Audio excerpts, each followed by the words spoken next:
It's time for Meghan Gets Booked, where we check out books from local authors in E&C to New York Times bestsellers and everything in between. Joining us today is author and grant writer Maria Costanzo Palmer, who wrote the book On the Rocks, The Prima Donna Story. Thank you so much for being with us today. Thank you, Megan. Thanks for having me. So how did this project start? Because this book, there's so much to it, and I want to get straight into it. Absolutely. So this project started, can you believe it, 17 years ago. And it started as a family history. My father, I knew that he had a really interesting life, and I wanted him to tell me about it so I could write it down. I'm a writer by trade, and so stories are always something that really captivate me and motivate me. And as he was telling these really powerful stories, my writer self was telling me, this is more than just a family history. He was saying things like, did I ever tell you about the time that Danny Aiello came in and we sat and shared a veal parmesan and talked about our former lives as a postal worker and a taxi driver? And it was just story after story like this with just so much color. And I wrote it all down. I've heard that the title has several meanings. Can you elaborate on that? Sure. So the title is On the Rocks. So whenever you think about On the Rocks, you think about somebody that's going through something with a little bit of a shaky kind of undertone to it, which the book certainly has. On the rocks can also mean a drink on the rocks, right?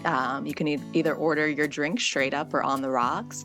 And on the rocks is also the location of the restaurant. So the restaurant was located in this little town outside of Pittsburgh, Pennsylvania called McKees Rocks, PA.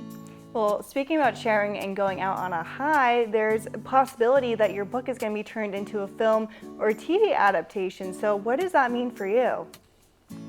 It's just so surreal to me. It was always my dad's joke that somebody should write a movie because you cannot make this stuff up about what happened in his life. And the fact that we have a Hollywood interest and a Hollywood draw right now. We've signed a non-exclusive shopping agreement with 13 Curves Productions with up-and-coming producer-director Amanda Raymond, who's going to be shopping the film, and hopefully it will sell. But just the fact that somebody's interested in this and that they can see all of these cinematic pieces, because I say that this story, it's, one part Cheers, it's two parts This Is Us, it's, got a little comedy in it, it's dark where it needs to be, it's simple. Everybody's got a spot that is where they go for comfort and also for fellowship. And for many people, not only just in McKees Rocks and the greater Pittsburgh area, but all around the country, that spot for them was the Prima Donna. Well, I love the book. I think it's so great. And if people also want to check it out, where can they find and purchase your book? Absolutely. So they can go onto my website, which is Maria, MARIAC, Palmer, PALMER.com. Well, thank you for joining us, Maria. Thank you. It's been really wonderful to spend my morning with you. And y'all, make sure to come back to Meghan Gets Booked on Hello E&C every week to discover a new page to turn.